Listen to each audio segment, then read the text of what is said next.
Story time audio ബുക്സിലേക്ക് എല്ലാവർക്കും സ്വാഗതം. CV നിർമ്മലയുടെ സമയദൂരം തുടരുന്നു. അധ്യായം 19. കേസെടുത്ത് അന്വേഷിച്ചൊരു തീർപ്പുണ്ടാകുന്നത് വരെ അവരിവിടെ തന്നെ താമസിക്കട്ടെ സാറേ, ജിജോ അഭിപ്രായപ്പെട്ടു. അത് തീരുമാനിക്കേണ്ടത് പ്രസന്നചന്ദ്രനാണ്. അദ്ദേഹത്തിൻ്റെ ഉടമസ്ഥതയിലുള്ള വീടാണല്ലോ ഇത്, CI പറഞ്ഞു. ഒരു വീട്ടുടമയെ അയാളുടെ വീട്ടിൽ നിന്ന് മാറ്റിയ ശേഷം ആ വീട് ഇടിച്ചു കളയാൻ മറ്റൊരാൾക്ക് അവകാശവും അധികാരവും ഉണ്ടെങ്കിൽ ആ ആളിൻ്റെ വീട്ടിൽ താമസിക്കാനുള്ള അവകാശമെങ്കിലും ഇടിച്ചു കളഞ്ഞ വീടിൻ്റെ ഉടമസ്ഥയ്ക്ക് ഉണ്ടാവണമല്ലോ. ഇല്ലേ സാർ? 2 നിയമലംഘനമാണ്. ഈ 2 പ്രവൃത്തികൾക്കെതിരെയും പോലീസ് നടപടിയെടുക്കും. പോലീസിൻ്റെ നടപടിയൊക്കെ ഞങ്ങൾക്കറിയാം സാറേ, രശ്മി മേനോൻ പറഞ്ഞു. ചുമ്മാതൊന്നുമല്ല ഞങ്ങൾ ഇത്രയും ആളിവിടെ കൂടിയതും പത്ര റിപ്പോർട്ടർമാരെ പോലും വിളിച്ചു വരുത്തിയതും. ഈ മുതലാളി പുതിയ വീട് വെച്ച് കൊടുക്കുന്നത് വരെ ഈ അമ്മയും മക്കളും ഇവിടെ തന്നെ താമസിക്കും. നാളെ നേരം വെളുക്കുമ്പോൾ ഈ കഥയൊക്കെ അങ്ങ് മാറും. സാറ് നിഷ്പക്ഷമായിട്ടൊരു തീരുമാനമെടുത്താൽ സാറിൻ്റെയും SI സാറിൻ്റെയും തൊപ്പിക്ക് വലിയ ക്ഷീണമൊന്നും വരില്ല. നീ ആരാടി പോലീസിനെ ഭീഷണിപ്പെടുത്താൻ? CI വിരട്ടി. മര്യാദയ്ക്ക് സംസാരിച്ചില്ലെങ്കിൽ സാറിൻ്റെ ചെകിട്ടത്ത് ഞാൻ അടിക്കും. പിന്നെ ഞാൻ സാറിനെ വിളിക്കുന്നത് പട്ടിയെന്നായിരിക്കും. അല്ലെങ്കിൽ സാറൊന്ന് പരീക്ഷിച്ച് നോക്കണം. CI പത്മകുമാർ ചൂളിപ്പോയി. 2 or 3 പേർ ഈ രംഗങ്ങളെല്ലാം മൊബൈൽ ഫോണിൻ്റെ വീഡിയോ ക്യാമറയിൽ പകർത്തുന്നുണ്ടായിരുന്നു. ഒരു പെണ്ണിനെ തട്ടിക്കൊണ്ടുവന്ന് തടങ്കലിൽ വെച്ച് പീഡിപ്പിക്കാൻ ശ്രമിച്ചെന്ന് അവൾ തന്നെ നേരിട്ട് പറഞ്ഞു കഴിഞ്ഞു. സാറിന് ഇനി നടപടിയെടുക്കണമെങ്കിൽ അന്വേഷിക്കണം അല്ലേ? സാർ ഏത് രാജ്യത്താണ് ജീവിക്കുന്നേ? ഈ മാന്യൻ മുതലാളി ഈ പെൺകുട്ടിയെ പീഡിപ്പിക്കാൻ ശ്രമിക്കുന്ന ഫോട്ടോഗ്രാഫ്സ് സാറിന് കാണണോ? രശ്മി മേനോൻ CIയോട് ചോദിച്ചു. CI ആത്മാഭിമാനത്തിൻ്റെ വക്കിൽ തലതാഴ്ത്തി നിൽക്കുകയാണ്. ജിജോ തൻ്റെ മൊബൈൽ ഗാലറിയിലെ ചിത്രങ്ങൾ SIക്ക് കാട്ടിക്കൊടുത്തു. സാറേ, കുമരകത്ത് ഒരു റിസോർട്ടിൽ കൊണ്ടുപോയി പീഡിപ്പിക്കാൻ ശ്രമിച്ചതിൻ്റെ ഫോട്ടോകളാണ്. ചൂണ്ടുവിരൽ കൊണ്ട് ടച്ച് ചെയ്ത് ഫോട്ടോകൾ ഓരോന്നായി ജിജോ അയാളെ കാണിച്ചു. സാർ, പ്രസന്നൻ മുതലാളിയെ വിളിച്ചൊന്ന് കാണിച്ചാട്ടെ. മൊബൈൽ ചിത്രങ്ങൾ കള്ളം പറയില്ല. അതെടുത്ത സമയം കൃത്യമായി കാണിക്കും. അതിലെന്തെങ്കിലും ക്രിയേഷൻ നടത്തിയാൽ ആ സമയവും കാണിക്കും. SI ജിജോയുടെ കയ്യിൽ നിന്ന് മൊബൈൽ വാങ്ങി CIക്ക് കൊടുത്തു. CI പ്രസന്നചന്ദ്രനെ വിളിച്ചു കാണിച്ചു. തൻ്റെ മൊബൈലിൽ കുമരകത്തെ റിസോർട്ടിൽ നിന്നെടുത്ത ചിത്രങ്ങൾ കണ്ട് പ്രസന്നചന്ദ്രൻ ആദ്യം ഒന്ന് അന്താളിച്ചു. പ്രസന്നൻ്റെ ഓരോ ചലനവും നിരീക്ഷിച്ചുകൊണ്ട് ബോണി മാത്യൂസ് കയ്യിലൊരു മൊബൈൽ ഫോണുമായി പ്രസന്നൻ്റെ അടുത്ത് തന്നെ നിൽപ്പുണ്ടായിരുന്നു. ഫോട്ടോഗ്രാഫ്സ് നോക്കുന്നതിനിടയിൽ പ്രസന്നൻ പോക്കറ്റിൽ നിന്ന് മൊബൈൽ ഫോൺ കയ്യിലെടുക്കുന്നത് അവൻ ശ്രദ്ധിച്ചു. ആ കൈ താഴ്ന്നു വന്നതും ബോണി അറിയാതെ എന്നവണ്ണം കൈ തട്ടി പ്രസന്നൻ്റെ കയ്യിൽ നിന്ന് ഫോൺ താഴെ വീഴ്ത്തി. സോറി പറഞ്ഞ് താഴെ വീണ ഫോൺ എടുത്ത് തിരികെ കൊടുക്കുകയും ചെയ്തു. ഇതിനിടയിൽ ബോണി പ്രസന്നൻ്റെ ഫോണും തൻ്റെ കയ്യിലുണ്ടായിരുന്ന ഫോണുമായി ഒരു വെച്ചുമാറ്റം നടത്തിയത് ആരും കണ്ടില്ല. 2 ഒരേ ബ്രാൻഡ്, ഒരേ മോഡൽ ഫോണുകളായിരുന്നതിനാൽ പ്രസന്നന് പോലും സംശയമൊന്നും തോന്നിയുമില്ല. ഇത് ആരെടുത്ത ഫോട്ടോകളാണ്? ഏത് ഫോണിൽ നിന്നെടുത്തു? ഇങ്ങനെ സെൽഫി എടുക്കാൻ എന്തായാലും പറ്റില്ലല്ലോ. പ്രസന്നചന്ദ്രൻ പിടിച്ചു നിൽക്കാൻ ഒരു ശ്രമം നടത്തി. നിങ്ങൾ തന്നെ മറ്റാരെ കൊണ്ടെങ്കിലും എടുപ്പിച്ചതായിരിക്കണം, അല്ലെങ്കിൽ ആരെങ്കിലും മറിഞ്ഞു നിന്ന് എടുത്തതായിരിക്കാം. എന്തായാലും ഫോട്ടോഗ്രാഫ്സ് കള്ളം പറയില്ലല്ലോ. പ്രസന്നചന്ദ്രൻ ഇവരെയും കൂട്ടി ഏതെങ്കിലും റിസോർട്ടിൽ പോയിരുന്നോ? ഞങ്ങൾ പലയിടത്തും യാത്ര ചെയ്തിട്ടുണ്ട്, റിസോർട്ടിൽ താമസിച്ചിട്ടുണ്ട്. പക്ഷേ ഈ ഫോട്ടോകൾ കണ്ടോ? നിങ്ങൾ ഈ പെൺകുട്ടിയുമായി ഒന്നിച്ചു കിടക്കുന്ന ചിത്രങ്ങൾ പോലുമുണ്ട്. ഇത് പീഡനശ്രമത്തിൻ്റെ ഭാഗമല്ലെങ്കിൽ പിന്നെ മറ്റെന്താണ്? CI ചോദിച്ചു.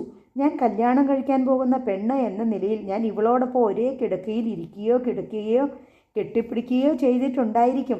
പക്ഷെ അതൊന്നും കരുതിക്കൂട്ടിയുള്ള പീഡനശ്രമമല്ല. ഫോട്ടോ കണ്ടാൽ അറിയാമല്ലോ അവളുടെ കൂടി സമ്മതത്തോടെയാണെന്ന്. പ്രസന്നചന്ദ്രൻ തൻ്റെ ഭാഗം ന്യായീകരിക്കാൻ ശ്രമിച്ചു. അനുപ്രിയയെ അവളുടെ വീട്ടിൽ നിന്ന് ബലമായി പിടിച്ചുകൊണ്ട് പോവുകയും ഇവിടെ തടവിലിട്ട് കാവൽക്കാരെ വെക്കുകയും നിവൃത്തികേട് കൊണ്ട് ആത്മഹത്യാഭിനയം വരെ നടത്തേണ്ടി വന്നുവെന്ന് അവൾ ആണയിട്ട് പറയുകയും ചെയ്തു. തെളിവായിട്ട് ഫോട്ടോഗ്രാഫ്സും ഉണ്ട്.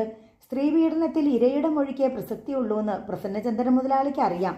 ഇനിയും പോലീസ് നടപടിയെടുക്കാതിരിക്കാനുള്ള കാരണം എന്തെന്നറിയാൻ കാത്തു നിൽക്കുകയാണ് ഞങ്ങൾ, രശ്മി മേനോൻ പറഞ്ഞു. ആ ഫോട്ടോകളെല്ലാം കൃത്രിമമായിട്ടുണ്ടാക്കിയതാ. അത് ഒറിജിനലാണെങ്കിൽ അതിൻ്റെ ഡേറ്റും ഡീറ്റെയിൽസും ഒക്കെ അതിൽ കാണും. പ്രസന്നചന്ദ്രൻ പിടിച്ചു നിൽക്കാൻ ഒരു ശ്രമം കൂടി നടത്തി. അത് ഈ ഫോട്ടോയിൽ ഉണ്ടാവില്ല. സെൻഡ് ചെയ്ത് കിട്ടിയതാ ഇത്, ജിജോ പറഞ്ഞു. നിങ്ങളുടെ മൊബൈൽ ഫോണിലുണ്ടാവും. അതിൽ നിന്നാണ് ഈ ഫോട്ടോസ് എടുത്തത്. പ്രസന്നൻ്റെ മൊബൈൽ ഫോൺ ഇങ്ങ് തരൂ. CI കൈ നീട്ടി.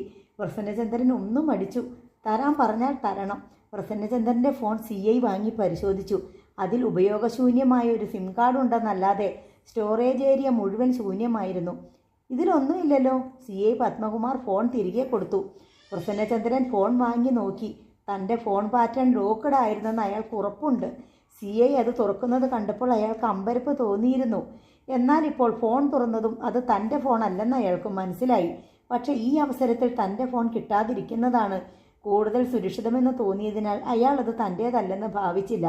ബോണി മാത്യൂസ് മാറിയെടുത്ത ഫോൺ പല കൈകൾ മാറി അപ്പോൾ സുരക്ഷിത സ്ഥാനത്ത് എത്തിക്കഴിഞ്ഞിരുന്നു. CIയും SIയും കൂടി പ്രസന്നചന്ദ്രനെ വിളിച്ച് മാറ്റി നിർത്തി സംസാരിച്ചു.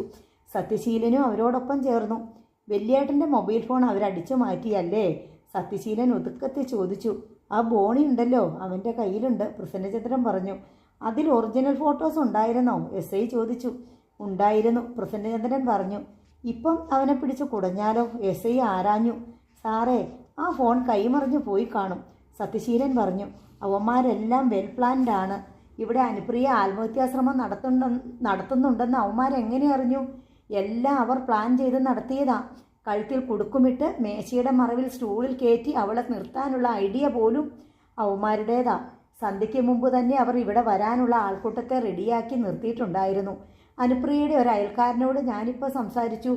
അയാൾ പറഞ്ഞത് അനുപ്രിയെ ഒരു വീട്ടിൽ അടച്ചിട്ട് ചിലർ പീഡിപ്പിക്കുന്നുണ്ടെന്നും ഇന്ന് രാത്രി അവരെ എല്ലാം പോലീസ് പൊക്കുമെന്നും ആ സമയത്ത് ആളുകൾ വീട് വളഞ്ഞ് ബഹളമുണ്ടാക്കണമെന്നും ആ പോണിയും കൂട്ടുകാരും കൂടി ചെന്ന് അവരെ ചട്ടം കെട്ടിയിരുന്നെന്നാണ്. എന്താ ഇതിനർത്ഥം? എല്ലാം പ്രീ പ്ലാൻഡ് ആയിരുന്നു. പക്ഷേ നിങ്ങൾ കുടുങ്ങിയല്ലോ പ്രസന്ന. മൊബൈൽ ഫോൺ കൂടി അവരുടെ കയ്യിലായി. ആ ഫോട്ടോസ് എല്ലാം ഡിലീറ്റ് ചെയ്ത് കളയാൻ ഞാൻ കുറേ തവണ പറഞ്ഞതാ. സത്യശീലൻ പ്രസന്നചന്ദ്രനോട് പരിഭവിച്ചു. ഞാൻ ഇങ്ങനെയൊന്നും വിചാരിച്ചില്ലല്ലോ. അതേ ബ്രാൻഡ് അതേ മോഡൽ ഫോൺ തന്നെ അവന്മാർ നോട്ട് ചെയ്ത് വാങ്ങിച്ചുകൊണ്ട് വന്നു, തിരിച്ചറിയാതിരിക്കാൻ, സത്യശീലൻ പറഞ്ഞു. ഇതിൻ്റെ പേരിൽ ആരും തലയെടുക്കാനൊന്നും പോകുന്നില്ലല്ലോ. രാവിലെ ഞാൻ മിനിസ്റ്ററെ വിളിച്ച് വേണ്ടത് ചെയ്യാൻ ഏർപ്പാടാക്കാം, പ്രസന്നൻ പറഞ്ഞു. ഇപ്പോഴെന്താ ചെയ്യേണ്ടത്? SI സർക്കിൾ ഇൻസ്പെക്ടറെ നോക്കി. ഒരു ഒത്തുതീർപ്പ് പോലെ എന്തെങ്കിലും സംസാരിച്ച് പിരിയാം, CI പറഞ്ഞു. എൻ്റെ ചെവിട്ടത്തടിക്കുമെന്ന് പറഞ്ഞ പെണ്ണ് ഏതാണ്? അത് വിട്ടേക്കു സാറേ. മുമ്പ് ഇവിടെ ഉണ്ടായിരുന്ന ADMൻ്റെ മോളാണ്, ഇപ്പോൾ ആലപ്പുഴയിലാണ്. അതിൻ്റെ അഹങ്കാരമാണല്ലേ? CI തീരാപ്പകയോടെ പിറുപിറുത്തു. എന്നിട്ട് പ്രസന്നചന്ദ്രനോട് പറഞ്ഞു. പ്രസന്നൻ കല്യാണം കഴിക്കാൻ തീരുമാനിച്ച പെണ്ണിനെ കല്യാണം കഴിക്കാൻ ഇപ്പോഴും തയ്യാറാണ്. പീഡനമൊന്നും നടന്നിട്ടില്ല. കൂടുതൽ സ്വത്ത് കിട്ടുമെന്ന് ആരോ വ്യാമോഹിപ്പിച്ചിട്ട് അവർ അമ്മയും മക്കളും കൂടി നാടകം കളിക്കുകയാണ്. എല്ലാം അവർ സമ്മതിച്ചിട്ടാണ് ആലോചിച്ചുറപ്പിച്ചത്. ഇപ്പോൾ കാലുമാറുന്നതിൻ്റെ കാരണം വ്യക്തമല്ല. വീട് ഇടിച്ചു കളഞ്ഞെങ്കിൽ ഉടൻ പുതുക്കി പണിഞ്ഞു കൊടുക്കും. നമ്മുടെ ഭാഗം ഇത്രയും ക്ലിയർ ആക്കിയാൽ പിന്നെ പീഡനമില്ല. മറിച്ച് കല്യാണം കഴിക്കില്ല എന്നൊക്കെ പറഞ്ഞാൽ പീഡനമാകും. എന്തു പറയുന്നു? പ്രസന്നൻ സത്യശീലനെ നോക്കി.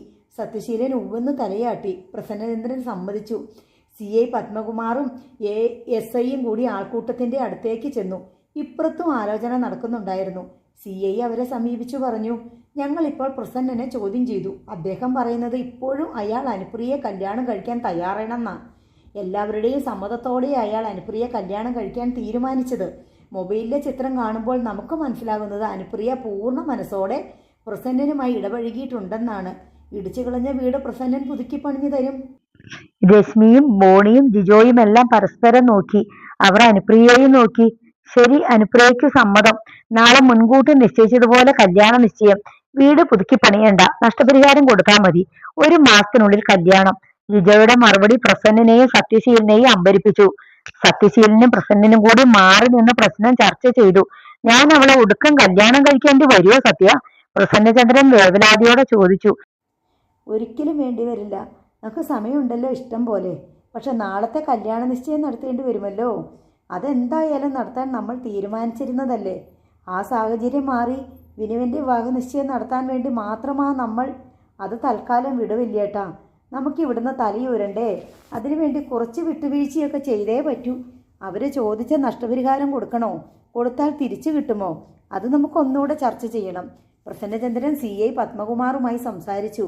ഒരു 15 ലക്ഷം രൂപയാണ് നഷ്ടപരിഹാരം ചോദിച്ചത്. അത് കൊടുക്കാതെ പറ്റില്ല. നമുക്കൊരു അവധി പറഞ്ഞു നോക്കാം, CI പറഞ്ഞു. അവർ ആൾക്കൂട്ടത്തിൻ്റെ മുന്നിലേക്ക് ചെന്നു. കല്യാണ നിശ്ചയവും കല്യാണവും മുൻകൂട്ടി നിശ്ചയിച്ച തീയതികളിൽ തന്നെ നടത്താമെന്ന് പ്രസന്നചന്ദ്രൻ സമ്മതിച്ചിട്ടുണ്ട്. പക്ഷെ നിങ്ങൾ വീടിന് വേണ്ടി ചോദിച്ച നഷ്ടപരിഹാരം അല്പം കൂടിപ്പോയി, CI പറഞ്ഞു. സാറേ, 15 ലക്ഷം അല്ലേ ചോദിച്ചുള്ളൂ. 1000 സ്ക്വയർ ഫീറ്റുള്ള ഒരു വീട് പണിയണമെങ്കിൽ പോലും ഇപ്പോൾ അതിൽ കൂടുതൽ തുകയാകും. പ്രസന്ന വീട് കെട്ടിത്തരാമെന്ന് പറയുന്നുണ്ട്. അതുപോരെ?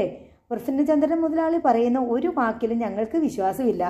ദുഷ്ടബുദ്ധിയും കൗശലവും ഗുണ്ടായുസവും ഉപയോഗിച്ച് എതിരാളികളെ തകർക്കാൻ ശ്രമിക്കുന്നയാളാണ് പ്രസന്നേന്ദ്രൻ മുതലാളി. ഈ വീടും തോട്ടവും അനുപ്രിയയുടെ അമ്മയ്ക്ക് കൊടുക്കാമെന്ന് പറഞ്ഞ് ആൾ അതിൽ നിന്ന് പിന്മാറി. കല്യാണം പോലും വേണ്ടെന്ന് പറഞ്ഞു. ഇനി ഈ മനുഷ്യൻ്റെ വാക്ക് വിശ്വസിക്കാൻ മാത്രം വിഡ്ഢികളല്ല ഞങ്ങളാരും, ബോണി മാത്യൂസ് പറഞ്ഞു. അവിടെ ഉണ്ടായിരുന്ന വീടിന് 15 ലക്ഷം പോയിട്ട് 5 ലക്ഷത്തിൻ്റെ മതിപ്പ് പോലും ഉണ്ടായിരുന്നില്ലല്ലോ, സത്യശീലൻ വാദിച്ചു. 5 ലക്ഷം മതിക്കുന്ന വീട് പൊളിച്ചു കളയാൻ തന്നോട് ആര് പറഞ്ഞു? പൊളിച്ച വീടിൻ്റെ വിലയല്ല നഷ്ടപരിഹാരം, വീണ്ടും പണിയേണ്ടി വരുന്ന വീടിൻ്റെ എസ്റ്റിമേറ്റ് തുകയാണ്. എന്തായാലും മണിമാളിക കെട്ടിക്കൊടുക്കാൻ വേണ്ടിയാണല്ലോ വീട് പൊളിച്ചത്. മണിമാളികയൊന്നും വേണ്ട, ഇന്നത്തെ കാലത്ത് 1000 സ്ക്വയർ ഫീറ്റ് പണിയാൻ ആവശ്യമുള്ള തുക അത്രയും മതി. അത്രയും തുക അങ്ങനെ പെട്ടെന്നൊന്നും ഉണ്ടാവില്ല, സത്യശീലൻ പറഞ്ഞു. വേണ്ട, പതിയെ മതി, ബോണി പറഞ്ഞു. ആ തുക കിട്ടുന്നത് വരെ അനുപ്രിയയും കുടുംബവും ഈ വീട്ടിൽ താമസിക്കും. അതിപ്പോൾ തന്നെ പോലീസിൻ്റെ സാന്നിധ്യത്തിൽ എഴുതി എഗ്രിമെൻ്റ് ചെയ്യണം. എന്ന് നഷ്ടപരിഹാര തുക കൊടുക്കുന്നോ അന്ന് വരെ ഈ വീട്ടിൽ താമസിക്കുന്നതിനുള്ള അവകാശം എഗ്രിമെൻറ്റിൽ പ്രത്യേകം ഉൾക്കൊള്ളിച്ചിരിക്കണം. അതുമാത്രമല്ല, അനുപ്രിയയുടെയോ കുടുംബത്തിൻ്റെയോ അനുമതിയില്ലാതെ ഒരാളും വീട്ടുവളപ്പിനുള്ളിൽ പ്രവേശിക്കാൻ പാടില്ലെന്ന് കൂടി എഴുതി ചേർക്കണം. അത് പ്രസന്നചന്ദ്രൻ മുതലാളി ആയാലും ശരി, മാനേജരായാലും ശരി, ഗുണ്ടകളായാലും ശരി. അനുപ്രിയയും കുടുംബത്തിന് ഭയം കൂടാതെ ഈ വീട്ടിനുള്ളിൽ കഴിയാനുള്ള സാഹചര്യം ഒരുക്കി കൊടുക്കണം. എൻ്റെ വീട്ടിൽ, അഥവാ ഞാൻ കല്യാണം കഴിക്കാൻ ഉദ്ദേശിക്കുന്ന പെണ്ണ് താമസിക്കുന്ന വീട്ടിൽ എനിക്ക് പ്രവേശിക്കാൻ അനുവാദമില്ലെന്നോ പ്രസന്നചന്ദ്രൻ ചോദിച്ചു. നിങ്ങളെ വിശ്വാസമില്ലെന്ന്. നിങ്ങൾ എന്ത് ചതിയും ചെയ്യും, ഏത് ദുഷ്ടബുദ്ധിയും പ്രയോഗിക്കും. ഇവർക്ക് മുൻകരുതലുകൾ എടുത്തേ പറ്റൂ. എഗ്രിമെൻ്റ് ഒക്കെ എഴുതണമെങ്കിൽ നാളെയേ പറ്റൂ. അതിന് മുദ്രപത്രം വാങ്ങണമല്ലോ. മുദ്രപത്രം ഞങ്ങൾ കൊണ്ടുവന്നിട്ടുണ്ട് സാറേ, രശ്മി മേനോൻ പറഞ്ഞു. ഞങ്ങളിതൊക്കെ മുൻകൂട്ടി കണ്ടിട്ടല്ലേ വന്നത്. എഗ്രിമെൻ്റ് എഴുതി സൈൻ ചെയ്ത് കഴിഞ്ഞാൽ എല്ലാവർക്കും അവരവരുടെ ജോലി നോക്കി പോകാമല്ലോ. പ്രസന്നചന്ദ്രൻ എന്തു പറയുന്നു? എഗ്രിമെൻ്റ് എഴുതുകയല്ലേ? ഏതായാലും എഴുതണം. എനിക്ക് ഒന്നുകൂടി ആലോചിക്കണം, പ്രസന്നചന്ദ്രൻ പറഞ്ഞു. ആലോചിച്ചോ, ഇവിടെ ഇരുന്ന് നേരം വെളുക്കുവോളം ആലോചിച്ചോ. പക്ഷേ ഇതിനൊരു അന്തിമ തീരുമാനം ഉണ്ടാകാതെ ടോയ്ലറ്റിൽ പോകാൻ പോലും ഞങ്ങൾ സമ്മതിക്കില്ല. പ്രസന്നചന്ദ്രൻ എഗ്രിമെൻ്റ് എഴുതി ഒപ്പിടുകയല്ലാതെ മറ്റു മാർഗങ്ങളൊന്നും ഉണ്ടായിരുന്നില്ല. എഗ്രിമെൻ്റ് തയ്യാറാക്കിക്കൊണ്ടിരിക്കുമ്പോൾ രശ്മി മേനോൻ ഒരു നിബന്ധന മുന്നോട്ട് വെച്ചു. 15 ലക്ഷം രൂപ ഒരാഴ്ചയ്ക്കുള്ളിൽ കൈമാറണം. അതും എഗ്രിമെൻറ്റിൽ ഉൾക്കൊള്ളിച്ചു. ഉടമ്പടി ഒപ്പുവെച്ചത് ആൾക്കൂട്ടം കയ്യടികളോടെ ആഘോഷിച്ചു. ഇനി എല്ലാവരും പിടിഞ്ഞു പോകണം, CI നിർദ്ദേശിച്ചു. അനുപ്രിയയ്ക്കും കുടുംബത്തിനും താല്പര്യമില്ലാതെ ആരും ഈ വീട്ടുവളപ്പിനുള്ളിൽ തങ്ങാൻ പാടില്ല. ബോണി CIയുടെ ഉത്തരവിൽ ഒരു ഭേദഗതി വരുത്തി. ആളുകൾ അനുപ്രിയയെ കണ്ട് യാത്ര പറഞ്ഞ് പിരിഞ്ഞു പോയി തുടങ്ങി. പ്രസന്നചന്ദ്രനും സത്യശീലനും ഓർവയ്ക്കലേക്ക് മടങ്ങി. ബോണിയും സംഘവും നിൽക്കുന്നത് കണ്ട് CI നെറ്റി ചൊളിച്ചു. നിങ്ങളെന്താ പോകാത്തത്? ഞങ്ങൾ ബോഡി ഗാർഡ്സാ സാറേ, അനുപ്രിയയുടെ, ബോണി പറഞ്ഞു. ഇവിടെ ബോഡി ഗാർഡ്സിൻ്റെ ഒന്നും ആവശ്യമില്ല. അത് അനുപ്രിയ തീരുമാനിക്കട്ടെ. അവൾക്ക് ഇഷ്ടമുള്ളവരെ ഈ വീട്ടിനുള്ളിൽ കയറാനും താമസിക്കാനും അനുവദിക്കാമെന്ന് കരാറിൽ എഴുതി ചേർത്തിട്ടുണ്ട്. നിങ്ങളവരുടെ ബന്ധുക്കളൊന്നും അല്ലല്ലോ. അനുപ്രിയയുടെ ഫ്രണ്ട്സാണ് ഞങ്ങൾ. ഇത്രയൊക്കെയായിട്ടും സാറിനത് ബോധ്യമായില്ലേ? ഇത്രയധികം ഫ്രണ്ട്സ് അവൾക്ക് എങ്ങനെയുണ്ടായി? നിങ്ങൾ അവളോടൊപ്പം പഠിച്ചവരാണോ? അല്ല. അവളുടെ കൂടെ ജോലി ചെയ്യുന്നവരാണോ? അല്ല. അനുപ്രിയയ്ക്ക് സ്വന്തമായിട്ടൊരു മൊബൈൽ ഫോൺ പോലും ഇല്ലെന്നാണ് ഞങ്ങൾക്ക് മനസ്സിലാക്കാൻ കഴിഞ്ഞത്. CI ബോണിയുടെയും സ്നേഹിതരുടെയും കൂട്ടായ്മയിലേക്ക് കണ്ണോടിച്ചുകൊണ്ട് ചോദിച്ചു. ഇവിടെ ഇതുവരെ ബോധപൂർവം പരാമർശിക്കപ്പെടാതെ പോയി ഒരു പേരുണ്ട് സാറേ, പ്രസന്നചന്ദ്രൻ്റെ ബ്രദർ വിനയചന്ദ്രൻ്റെ. അയാൾ സ്നേഹിച്ച പെണ്ണാണ് അനുപ്രിയ.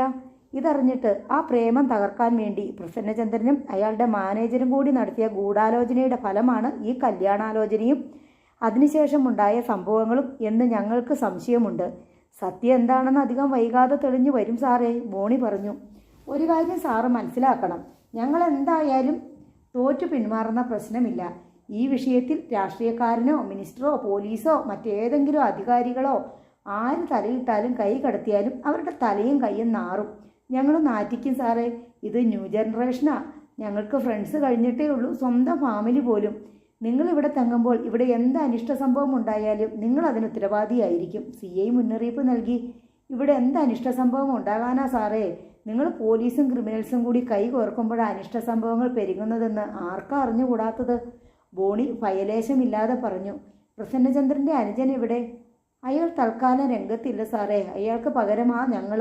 പ്രസന്നചന്ദ്രൻ ഈ കല്യാണം അങ്ങ് നടത്തിയാൽ നിങ്ങൾ എന്ത് ചെയ്യും? എഗ്രിമെൻ്റ് ചെയ്തു കഴിഞ്ഞാൽ ഓർക്കണം. എവിടം വരെ പോകുമെന്ന് നമുക്ക് നോക്കാം സാറേ.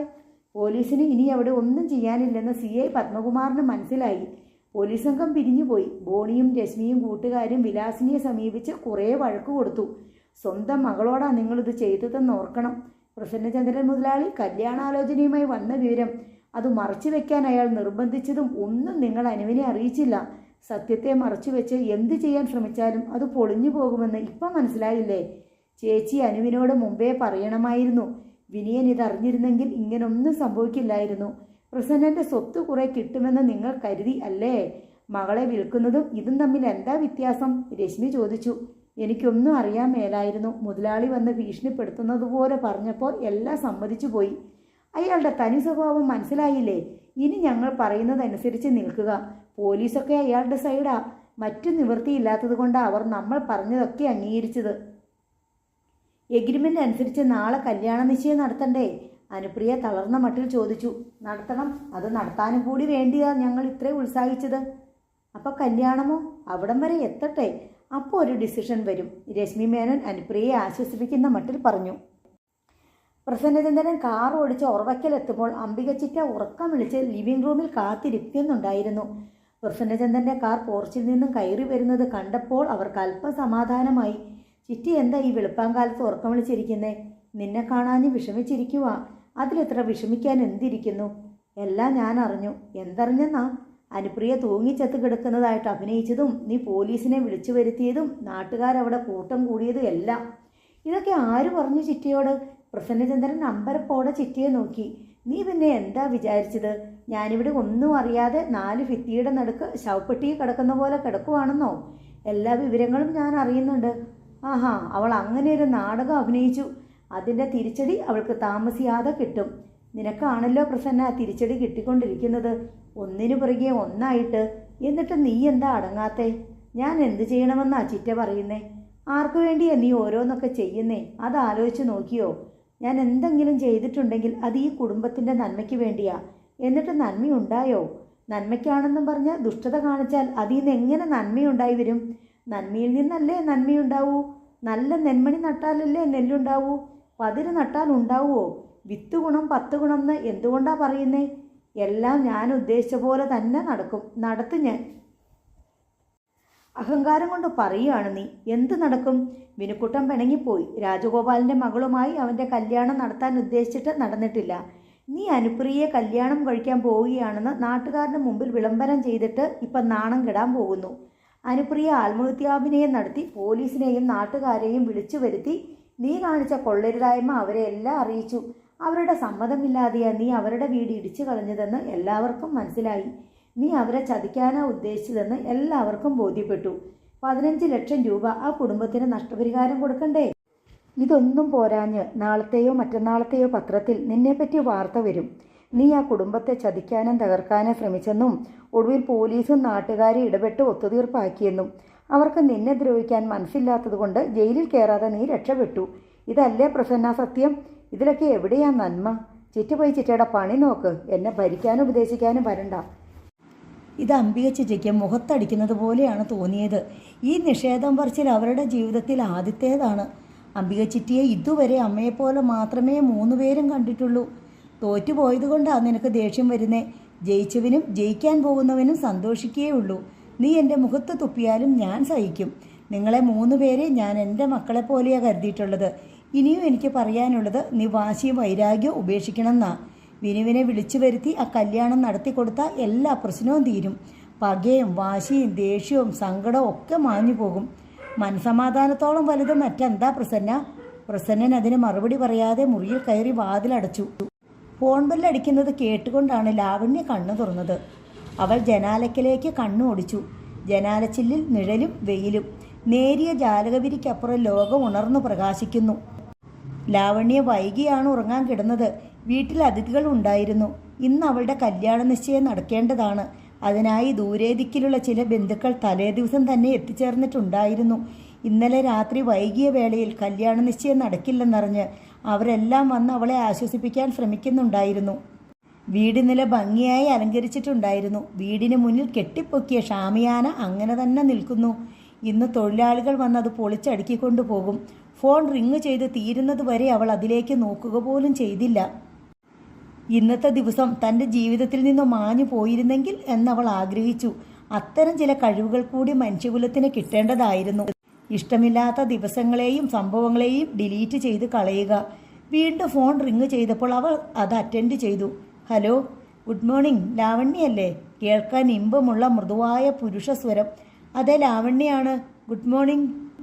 എൻ്റെ പേര് ജിജോ. ചങ്ങനാശ്ശേരിയിലാണ് വീട്. വിനയചന്ദ്രൻ്റെ സുഹൃത്താണ്. ഓ, ഐ സി. എൻ്റെ നമ്പർ എങ്ങനെ കിട്ടി? അത് സംഘടിപ്പിച്ചു. വിനയൻ തന്നതാണോ? നേരിട്ട് തന്നതല്ല, വേറൊരു വഴിക്ക് കിട്ടിയതാണ്. ഒന്നാമതായിട്ട് എനിക്ക് പറയാനുള്ള കാര്യം ലാവണ്യ വിഷമിക്കരുത് എന്നാണ്. എല്ലാം എനിക്കറിയാം. എനിക്ക് ആരുടെയും സഹതാപമോ സാന്ത്വനമോ ഒന്നും വേണ്ട. എന്നെ ആശ്വസിപ്പിക്കാൻ എനിക്കറിയാം. നല്ല കാര്യം. രണ്ടാമതായിട്ട് എനിക്ക് പറയാനുള്ളത്, ഈ വിഷയത്തിൽ ലാവണ്യ തെറ്റുകാരി അല്ലാത്തതുപോലെ തന്നെ വിനയനും തെറ്റുകാരനല്ല എന്നാണ്. അത് ഞാൻ വിശ്വസിക്കില്ല. ലാവണ്യയ്ക്കൊരു സത്യം അറിയണോ? വിനയൻ സ്നേഹിച്ച പെൺകുട്ടിയാണ് പ്രസന്നൻ കല്യാണം കഴിക്കാൻ പോകുന്നത്. ലാവണ്യയ്ക്ക് പെട്ടെന്നൊരു ചിന്താക്കുഴപ്പം വന്നു. പറയുന്ന ആൾക്ക് എന്തോ തെറ്റുപറ്റിയ പോലെ. മനസ്സിലായില്ല അല്ലേ? ഒന്നുകൂടെ തെളിച്ചു പറയാം. വിനയനും അനുപ്രിയയും വളരെ നാളുകളായി സ്നേഹത്തിലായിരുന്നു. അത് പ്രസന്നന് ഇഷ്ടപ്പെട്ടില്ല. ആ സ്നേഹബന്ധം പൊളിക്കാൻ വേണ്ടിയാണ് പ്രസന്നൻ അനുപ്രിയയെ കല്യാണം കഴിക്കാൻ തീരുമാനിച്ചത്. നിങ്ങൾ പറഞ്ഞത് എനിക്ക് മനസ്സിലായി, പക്ഷെ അതിൻ്റെ സത്യാവസ്ഥ പിടികിട്ടുന്നില്ല. പേരെന്താണെന്നാ പറഞ്ഞത്? ജിജോ. ഓക്കെ, എനിക്ക് ഒരുപാട് സംശയങ്ങളുണ്ട്, പക്ഷെ എനിക്കതൊന്നും അറിയണമെന്നില്ല. അറിയണം ലാവണ്യ. അയാളുടെ തൊലി ഉരിക്കണ്ടേ? അയാൾ കരുതിക്കൂട്ടി ചെയ്തതല്ല. ഇന്ന് ലാവണ്യയും അനുപ്രിയയും വിനയനും അനുഭവിക്കേണ്ടി വരുന്ന സകല ടെൻഷനും ഉത്തരവാദി പ്രസന്നനാണ്. ഫോൺ വെക്കണോ സംഭാഷണം തുടരണോ എന്ന ആശയക്കുഴപ്പത്തിൽപ്പെട്ട് ലാവണ്യ മിണ്ടാതിരുന്നു. സത്യശീലൻ രാവിലെ ഉറവക്കിലെത്തുമ്പോൾ പ്രസന്നചന്ദ്രൻ ഉണർന്നിട്ടുണ്ടായിരുന്നില്ല. അംബിക ചിറ്റിയാണ് വന്ന് വാതിൽ തുറന്നത്. പതിവിലും വൈകിയാണ് അവർ ഉണർന്നത്. നാളെ ഇവിടെ ഒരു കല്യാണ നിശ്ചയം നടക്കേണ്ടതല്ലേ? അതിൻ്റെ ഒരുക്കങ്ങളൊന്നും കാണുന്നില്ലല്ലോ? സത്യശീലൻ ചോദിച്ചു. നീയല്ലേ എല്ലാം ഒരുക്കുന്നവൻ. കഴിഞ്ഞ കുറേ ദിവസങ്ങളായിട്ട് നിന്റെ പ്ലാൻ അനുസരിച്ചാണ് ഇവിടെ ഓരോ കാര്യങ്ങളും നടക്കുന്നതെന്ന് ഞാൻ അറിഞ്ഞു. സത്യശീലൻ്റെ മുഖം അല്പം വിളറി. ഞാനൊരു കാര്യസ്ഥൻ മാത്രമല്ലേ? ഞാൻ നോക്കിയാൽ എന്ത് ചെയ്യാനാ? വലിയേട്ടൻ ഓരോന്ന് തീരുമാനിക്കുന്നു. എന്നെ കൊണ്ടാവും വിധം ഞാനത് നടപ്പിലാക്കി കൊടുക്കുന്നു. അവസാനം വലിയേട്ടൻ തന്നെ നിന്റെ കയ്യെ പിടിച്ച് പുറത്താക്കാതിരുന്നാൽ മതി. അമ്പിച്ചിട്ട് അത്രയും പറഞ്ഞിട്ട് പിൻവാങ്ങി. സത്യശീലൻ സിറ്റ് ഔട്ടിൽ കാത്തിരുന്നു. പിന്നെയും കുറേ കഴിഞ്ഞാണ് പ്രസന്നചന്ദ്രൻ എഴുന്നേറ്റ് വന്നത്. രാവിലെ പത്രം നോക്കിയോ സത്യ? നമ്മുടെ വാർത്ത വല്ലതും ഉണ്ടോ? പ്രസന്നചന്ദ്രൻ തിരക്കി. ഇന്നത്തെ പത്രത്തിൽ എന്തായാലും വരില്ല വലിയേട്ടാ. ഉണ്ടെങ്കിൽ തന്നെ നാളെയേ ഉണ്ടാവൂ. നമുക്കിന്ന് പത്രം ഓഫീസുകളിലൊക്കെ ഒന്ന് കയറി ഇറങ്ങണം. അതെന്തിനാ? വാർത്ത അവർ കൊടുക്കാതിരിക്കില്ല. അതത് പത്രത്തിൻ്റെ ആളുകളെ കണ്ടത് കഴിയുന്നിടത്തോളം ചെറുതാക്കാൻ നോക്കാമല്ലോ. അവരെയൊക്കെ വിളിച്ച് ഏതെങ്കിലും ഹോട്ടലിൽ വെച്ച് ഒരു ടീ പാർട്ടി കൊടുക്കുന്നത് നല്ലതാ. അതിന് വേറെ പണം ചിലവാക്കണ്ടേ? കുറച്ച് പൈസ വേണ്ടി വരും. നാളെയല്ലേ ഞാനും അനുപ്രിയയും തമ്മിലുള്ള വിവാഹ നിശ്ചയം. അത് നടക്കാതിരിക്കാൻ എന്തെങ്കിലും വഴിയുണ്ടോയെന്ന് നീ എന്ന് ആലോചിക്കുക. അത് പേരിന് മാത്രം നടത്തിയാൽ പോരെ? നമ്മൾ കൊട്ടിഘോഷിച്ചതല്ലേ, അതനുസരിച്ച് നടത്തണ്ടേ? വലിയേട്ടാ, ഒതുക്കത്തിൽ അതങ്ങ് കഴിച്ചേക്കുക. ആഘോഷവും പബ്ലിസിറ്റിയും ഒന്നും വേണ്ട. ക്ഷണിച്ചിട്ടുള്ളവരോടൊക്കെ വിളിച്ചു പറഞ്ഞാൽ മതി. കല്യാണ നിശ്ചയം വലിയ ചടങ്ങായിട്ട് നടത്തുന്നില്ല, കല്യാണം മാത്രമേ ആഘോഷിക്കാൻ ഉദ്ദേശിക്കുന്നുള്ളൂന്ന്. അങ്ങനെ മതി അല്ലേ? നമ്മൾ വാസ്തവത്തിൽ ഈ കല്യാണ നിശ്ചയം നടത്താൻ ഉദ്ദേശിച്ചതല്ലല്ലോ. അതിനു മുമ്പ് നമ്മൾ പ്ലാൻ ചെയ്ത പോലെ എന്തെങ്കിലും സംഭവിക്കുമെന്നല്ലേ കരുതിയത്. ഇനിയിപ്പോൾ എഗ്രിമെൻ്റ് ഉള്ളത് കൊണ്ട് കല്യാണ നിശ്ചയം നടത്താതെയും പറ്റില്ല. അതാ ഏറ്റവും കുഴപ്പമായത്. ആരെയെങ്കിലും വിളിച്ച് ഒരു ജ്യോത്സ്യരുടെ വേഷം കെട്ടിച്ച ചടങ്ങ് അഭിനയിച്ച് തീർക്കുക. കല്യാണ തീയതി വേണമെങ്കിൽ കുറച്ചങ്ങോട്ട് നീട്ടിവെക്കാം. അതും ജ്യോത്സ്യരെ കൊണ്ട് പറയിച്ചാൽ മതി. തൽക്കാലം നമുക്ക് കേടുകൂടാതെ പിടിച്ചു നിൽക്കാം. അതിനിടയ്ക്ക് കാര്യങ്ങളൊക്കെ നമുക്ക് അനുകൂലമാക്കിയെടുക്കാം. കാർത്തിക ചിലപ്പോൾ ഇന്ന് പുറപ്പെട്ടേക്കും. അവളോട് വരണ്ടാന്ന് പറയണ്ടേ? ഉടനെ തന്നെ വിളിച്ചു പറയണം. എന്തെങ്കിലും ഒരു കാരണവും കൂടെ പറഞ്ഞേക്ക് വലിയേട്ടാ. അപ്പോൾ ഷാമിയാനിയും അലങ്കാരവും സദ്യയും ഒന്നും വേണ്ട അല്ലേ? യാതൊരു ആവശ്യമില്ല വലിയേട്ടാ. ഇവിടെ അങ്ങനെ ഒരു കല്യാണ നിശ്ചയം നടക്കുന്നതായിട്ട് പുറത്താരും അറിയണ്ട. അനുപ്രിയയും അവളുടെ അടുപ്പക്കാരെയും കാണിക്കാൻ വേണ്ടിയും എഗ്രിമെൻറ്റിലെ വ്യവസ്ഥ പാലിച്ചു എന്ന് വരുത്താൻ വേണ്ടിയും മാത്രം ഒരു പ്രഹസനം. അതുകൊള്ളാം. പ്രസന്നന് താല്പര്യമായി. പക്ഷേ ഇതൊന്നുമല്ല സത്യ മുഖ്യ പ്രശ്നം. എനിക്ക് വിനുവിനെ തിരിച്ചു കിട്ടണം. അവനും രാജഗോപാലിൻ്റെ മകളും തമ്മിലുള്ള കല്യാണം നടത്തണം. എൻ്റെ മനസ്സിലത് കിടന്ന് നീറിപ്പോകുകയാണ്. ഇപ്പം നമ്മളെ രക്ഷിക്കാനാണ് ശ്രമിക്കുന്നത്. നമ്മൾ എന്തിനു വേണ്ടിയാണ് ഇതെല്ലാം തുടങ്ങി വെച്ചത്? അതിനൊക്കെയുള്ള മാർഗം താനേ തെളിഞ്ഞു വരും വലിയേട്ടാ. വലിയേട്ടൻ വളർത്തിയ കുട്ടിയല്ലേ വിനു. ഇപ്പോഴത്തെ അനിഷ്ടവും അകൽച്ചയും തെറ്റിദ്ധാരണയും ഒക്കെ മാറിയിട്ട് എല്ലാം ശരിയാകും. സത്യശീലൻ പ്രസന്നനെ ധൈര്യപ്പെടുത്തി. അവർ സംസാരിച്ചു കൊണ്ടിരിക്കുമ്പോൾ രാജഗോപാലിൻ്റെ കാറ് ഗേറ്റ് കടന്നു വന്നു. അയാൾ എന്തോ കൽപ്പിച്ചു കൂട്ടിയുള്ള വരവാണല്ലോ സത്യ. പ്രസന്നൻ തെല്ല ആശങ്കയോടെ പറഞ്ഞു. വലിയേട്ടൻ മില്ലിമീറ്ററിന് പോലും വിട്ടുകൊടുക്കണ്ട. നമ്മുടെ ഭാഗത്തു നിന്ന് ഒരു മിസ്റ്റേക്കും വന്നിട്ടില്ലെന്ന് പറയണം. ലാവണ്യവും വിനുവും തമ്മിലുള്ള വിവാഹം നടത്താൻ നമ്മൾ ഏത് നിമിഷവും റെഡിയാണ്. വിനു ആരോടും പറയാതെ പോയിക്കളഞ്ഞതുകൊണ്ടാണ് അത് നടക്കാഞ്ഞത്. അവൻ തിരിച്ചെത്തിയാലുടൻ ആ വിവാഹം നടത്താം. വിനു തിരിച്ചെത്തുന്നതോടെ എല്ലാ തെറ്റിദ്ധാരണകളും മാറുമെന്നും കൂടി പറഞ്ഞേക്കണം. രാജഗോപാലിൻ്റെ മകളും മകനും ഒക്കെ ഉണ്ടല്ലോ. പ്രസന്നചന്ദ്രൻ ഇരിപ്പിടത്തിൽ നിന്നും എഴുന്നേറ്റു. ലാൻഡ് റോവറിൽ നിന്ന് രാജഗോപാലിനെ കൂടാതെ ലാവണ്യയും ശ്രീജിത്തും മല്ലികയും കൂടി ഇറങ്ങി വരുന്നുണ്ടായിരുന്നു. ഞാനാണെങ്കിൽ ഇതുവരെ കുളിച്ചിട്ടില്ല, പല്ല് തേച്ചിട്ടില്ല. എന്തു ചെയ്യും സത്യ? ഒഴിഞ്ഞു മാറാനൊന്നും സമയമുണ്ടായിരുന്നില്ല. രാജഗോപാലും കുടുംബവും നേരെ സിറ്റൗട്ടിലേക്ക് കയറി വന്നു. Good morning Prasannan. രാജഗോപാൽ ചിരി വരാതെ ചിരിച്ചു. ഗുഡ് മോർണിംഗ് പ്രസന്നൻ പ്രതിവചിച്ചു. രാവിലെ എന്താ പ്രസന്നൻ ബെഡ്റൂം വേഷത്തിൽ? എണീറ്റതേയുള്ളോ? ഇന്നലെ വൈകിയാ കിടന്നത്. ഞങ്ങളെയൊന്നും അകത്തേക്ക് ക്ഷണിക്കുന്നില്ലേ? വരണം. പ്രസന്നചന്ദ്രൻ അവരെ ക്ഷണിച്ച് ഹാളിൽ കൊണ്ടുപോയി ഇരുത്തി. സത്യ, അമ്പിയച്ചിറ്റിയോട് ചായ എടുക്കാൻ പറ, ഞാൻ ഇപ്പം തന്നെ ഫ്രഷായിട്ട് വരാം. പ്രസന്നചന്ദ്രൻ മുറിയിലേക്ക് പോകാൻ ഭാവിച്ചു. നില്ല്, പ്രസന്നൻ ഏതായാലും ഇത്രയും വൈകിയില്ലേ? ഇന്ന് എൻ്റെ മോളുടെ എൻഗേജ്മെൻറ്റ് നടക്കേണ്ടതായിരുന്നു. അത് നടന്നില്ല. പോട്ടെ, സാരമില്ല. ഞാനും എൻ്റെ മോളും അത് സഹിച്ചു. അത് നടക്കും രാജഗോപാൽ. വിനയൻ ഇങ്ങോട്ട് തിരിച്ചു വന്നോട്ടെ. എന്തൊക്കെയോ തെറ്റിദ്ധാരണകൾ മനസ്സിൽ വെച്ച് പരിഭവിച്ചു പോയതാ. അവൻ തിരിച്ചു വരും. അതൊക്കെ പിന്നത്തെ വിഷയം. പ്രസന്നൻ്റെ എൻഗേജ്മെൻറ്റ് നാളെയല്ലേ? അതെ, അതിന് മാറ്റമില്ലല്ലോ. രാജഗോപാൽ നെറ്റി ചുളിച്ചു നോക്കി. ഇല്ല, എന്താ സംശയം? അതിൻ്റെ ഒരുക്കങ്ങളൊന്നും കാണുന്നില്ല. വലിയ ആഘോഷമൊന്നുമില്ലാതെ ആ ചടങ്ങ് മാത്രം നടത്തിയാൽ മതിയെന്ന് തീരുമാനിച്ചു. അങ്ങനെയല്ലല്ലോ മുമ്പ് പറഞ്ഞിരുന്നത്. രാജഗോപാൽ പ്രസന്നൻ്റെ കണ്ണിലേക്ക് നോക്കി. ലാവണ്യയും വിനുവും തമ്മിലുള്ള വിവാഹ നിശ്ചയം അലംസിപ്പോയില്ലേ? അതിൻ്റെ വിഷമത്തിലാണ് ഞാൻ. വാസ്തവത്തിൽ ഇത് മാറ്റിവെച്ചാലോ എന്നുപോലും ഞാൻ ആലോചിച്ചതാ. പക്ഷെ നാട്ടുകാർ മുഴുവൻ കേൾക്കെ വിളംബരം ചെയ്തു പോയില്ലേ? എന്തെങ്കിലും ഒന്ന് കാട്ടിക്കൂട്ടാതെ പറ്റില്ലല്ലോ. ഓ, ലാവണ്യയും വിനയനും തമ്മിലുള്ള നിശ്ചയം നടക്കാത്തതിൻ്റെ വിഷമത്തിലാണ് നിങ്ങളല്ലേ? അതെ, എൻ്റെ അനുജൻ്റെ കല്യാണ നിശ്ചയമല്ലേ. എനിക്ക് വിഷമം ഉണ്ടാകാതിരിക്കുമോ രാജഗോപാൽ? പ്രസന്നൻ കല്യാണം കഴിക്കാൻ പോണ പെണ്ണ് ഇന്നലെ രാത്രി സൂയിസൈഡ് ചെയ്യാൻ പോയിന്ന് കേട്ടല്ലോ. സത്യമാണോ? എന്തൊക്കെയോ അറിഞ്ഞിട്ടാണ് രാജഗോപാൽ വന്നിരിക്കുന്നതെന്ന് പ്രസന്നന് മനസ്സിലായി. ഇന്നലെ അങ്ങനെയൊരു സംഭവം ഉണ്ടായി. പ്രസന്നൻ സമ്മതിച്ചു. അവളുടെ സമ്മതമില്ലാതെയാണ് നിങ്ങൾ മാരേജ് ഫിക്സ് ചെയ്തതെന്നും അവരെ ഒറ്റപ്പെടുത്തി വീട്ടുതടങ്കിൽ പാർപ്പിച്ച് സമ്മതിപ്പിക്കാൻ വേണ്ടി അവരുടെ വീട് ഇടിച്ചു നിരത്തിയെന്നും കേട്ടു. ഇന്നലെ രാത്രി പോലീസ് വന്നെന്നോ നിങ്ങളെ നാട്ടുകാരെല്ലാം കൂടി വളഞ്ഞു വെച്ചെന്നോ എഗ്രിമെൻ്റ് എഴുതി സൈൻ ചെയ്യിച്ചിട്ടാണ് വിട്ടയച്ചതെന്നോ എന്തൊക്കെയാണ് പ്രസന്ന കേൾക്കുന്നത്? ആരെങ്കിലും എന്തെങ്കിലുമൊക്കെ പറയുന്നതിന് ഞാൻ എങ്ങനെയാ മറുപടി പറയുന്നത്? പ്രസന്നൻ ഒഴിഞ്ഞു മാറി. ഞാൻ CI പത്മകുമാറിനെ വിളിച്ച് ചോദിച്ചു. പറഞ്ഞതെല്ലാം സത്യമാണെന്ന് അയാൾ പറഞ്ഞല്ലോ. പിന്നെ ഞാൻ ഗാന്ധിനഗർ SIയെ വിളിച്ചു. CI പറഞ്ഞത് തന്നെയാണ് SIയും പറഞ്ഞത്. കള്ളം പറഞ്ഞ് പിടിച്ചു നിൽക്കാൻ പറ്റില്ലെന്ന് പ്രസന്നന് ബോധ്യമായി. ഇനി തർക്കുത്തരമേയുള്ളൂ രക്ഷ. പ്രസന്നൻ എന്താ ഒന്നും മിണ്ടാത്തത്? എനിക്ക് കൂടുതലൊന്നും പറയാനില്ല. പ്രസന്നൻ്റെ സ്വരം മുഷിഞ്ഞു. അങ്കിളെ, ലാവണ്യ വിളിച്ചു. ഞാനൊരു കാര്യം ചോദിച്ചാൽ സത്യം പറയുമോ? പ്രസന്നൻ മുഖം തിരിച്ച് അവളുടെ നേർക്ക് ചോദ്യഭാവത്തിൽ നോക്കി. മുഖവരിയൊന്നും വേണ്ട, ചോദിച്ചോ. വിനയചന്ദ്രനെ എനിക്ക് വേണ്ടി പ്രപ്പോസ് ചെയ്തത് അങ്കിളാണല്ലോ. വിനയന് ആരെങ്കിലുമായിട്ട് പ്രേമബന്ധമുള്ളതായിട്ട് അങ്കിളിന് അറിയാമായിരുന്നോ? ഇല്ല. വിനയൻ ആരെയെങ്കിലും പ്രേമിക്കുന്നുണ്ടെന്ന് എപ്പോഴെങ്കിലും അറിഞ്ഞിരുന്നോ ഈ ദിവസം വരെ? ഇല്ല. പ്രസന്നൻ കൂസലില്ലാതെ പറഞ്ഞു. വിനയൻ ആരോടും ഒരിക്കലും ഒരു ചെറിയ പ്രേമം പോലും തോന്നിയിട്ടില്ലേ? അവനൊരു ചെറുപ്പക്കാരനല്ലേ? ആരോടെങ്കിലും ഇഷ്ടം തോന്നിയിട്ടുണ്ടായിരിക്കാം. തിരിച്ചാർക്കെങ്കിലും അവനോടും തോന്നിയിട്ടുണ്ടായിരിക്കും. അതൊക്കെ പഠിച്ചുകൊണ്ടിരിക്കുന്ന കാലത്തെ തമാശകൾ. ഒരു കല്യാണം ആലോചിക്കുമ്പോൾ അതൊന്നും ആരും ചിക്കിച്ചികഞ്ഞ് നോക്കാറില്ല. ഇത് സത്യമാണല്ലോ അല്ലേ? എനിക്കറിയാവുന്ന സത്യം ഞാൻ പറഞ്ഞു. ഓക്കെ, ഇനി എനിക്ക് അങ്കിളിനോടൊന്നും ചോദിക്കാനില്ല. ചോദിക്കാനുള്ളത് അങ്കിള് കല്യാണം കഴിക്കാൻ പോകുന്ന പെണ്ണിനോടാ. അവളുമായി ലാവണ്യയ്ക്ക് എന്താ ബന്ധം? അവളുടെ അനിയത്തിയായിട്ട് ഈ വീട്ടിൽ വരേണ്ടവളല്ലേ ഞാൻ? ഒന്ന് പരിചയപ്പെട്ടിരിക്കുന്നത് നല്ലതല്ലേ?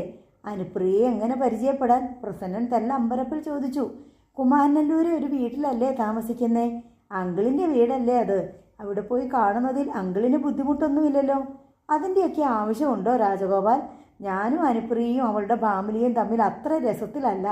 കാരണം മറ്റൊന്നുമല്ല, അവർക്ക് എൻ്റെ സ്വത്തിൽ പാതി വേണം. അതെല്ലാം ഞാൻ അനുപ്രിയയുടെയോ അമ്മയുടെയോ പേരിലേക്ക് എഴുതി കൊടുക്കുകയും വേണം. അത് പറ്റില്ലെന്ന് ഞാൻ പറഞ്ഞു. ഇങ്ങനൊരു തർക്കം നിലവിലുണ്ട് എന്ന് വെച്ച് അത് നാളത്തെ എൻഗേജ്മെൻറ്റിനെ ഒന്നും ബാധിക്കില്ല. നിങ്ങളുടെ മോളും അനുപ്രിയയും തമ്മിൽ ഒരു കൂടിക്കാഴ്ചയുടെ ആവശ്യം എന്താണെന്ന് എനിക്ക് മനസ്സിലാവുന്നില്ല. വെറുതെ ഈ വീട്ടിലേക്ക് വലതുകാലം വെച്ച് ഒന്നിച്ച് കയറി വരേണ്ടവർ എന്ന നിലയ്ക്ക് ഞങ്ങൾക്ക് ചില കാര്യങ്ങൾ ചർച്ച ചെയ്യാനുണ്ട്, ലാവണ്യ പറഞ്ഞു. എനിക്ക് താല്പര്യമില്ല. പിന്നെ നിങ്ങളുടെ ഇഷ്ടം. പ്രസന്നൻ അനിഷ്ടം മറച്ചു വെക്കാതെ പറഞ്ഞു. ഞങ്ങൾ ഇറങ്ങട്ടെ. എന്തായാലും നാളെ പ്രസന്നൻ്റെ കല്യാണ നിശ്ചയത്തിന് ഞങ്ങളെല്ലാവരും വരുന്നുണ്ട്, രാജഗോപാൽ പറഞ്ഞു. ഇതിനിടെ അമ്പിയച്ചിട്ട ചായ കൊണ്ടുവന്ന് അവരെ ചായ കുടിക്കാനായി ഡൈനിങ് ടേബിളിലേക്ക് ക്ഷണിച്ചു. രാജഗോപാൽ നന്ദിപൂർവ്വം ആ ക്ഷണം നിരസിച്ച് മുമ്പേ ഇറങ്ങി. മല്ലികയും ശ്രീജിത്തും ആരോടും സംസാരിച്ചതേയില്ല. രാജഗോപാലിൻ്റെ വാഹനം ഗേറ്റ് വിട്ട് പൊയ്ക്കഴിഞ്ഞപ്പോൾ പ്രസന്നൻ ചോദിച്ചു, സത്യ, ഇനി രാജഗോപാലുമായിട്ട് പിണങ്ങുന്നതാ നല്ലത് അല്ലേ? അവർ എല്ലാം അറിഞ്ഞുകൊണ്ടാ വന്നത്. കൂടുതൽ ന്യൂസ് പിടിക്കാൻ വേണ്ടി അനുപ്രിയെ കാണാൻ പോട്ടെ എന്ന് ചോദിച്ചതും സത്യശീലൻ പറഞ്ഞു, ഇത്രയും കാലം തോളത്ത് കൈയിട്ട് നിന്ന് എന്നോടാണോ ഇപ്പോൾ എല്ലാവർക്കും ശത്രുത? പ്രസന്നൻ ആരോടൊന്നില്ലാതെ ചോദിച്ചു. നീ എന്തൊക്കെയാണ് ചെയ്തതെന്ന് ഇപ്പോഴും നിനക്കറിയില്ല പ്രസന്ന, അതുകൊണ്ടാണ് നിനക്ക് ഇങ്ങനെ തോന്നുന്നത്, അംബികച്ചിറ്റ പറഞ്ഞു. അവസാനം നിന്റെ കൂടെ ആരും കാണില്ല. ഈ സത്യശീലനും നിന്നെ കൈവിടും. നീ ഒറ്റയ്ക്കാകും. ഞാൻ വലിയേട്ടൻ്റെ കൂടെ എന്നും ഉണ്ടാകും, സത്യശീലൻ ആണയിടും പോലെ പറഞ്ഞു. നോവൽ നാളെ തുടരും.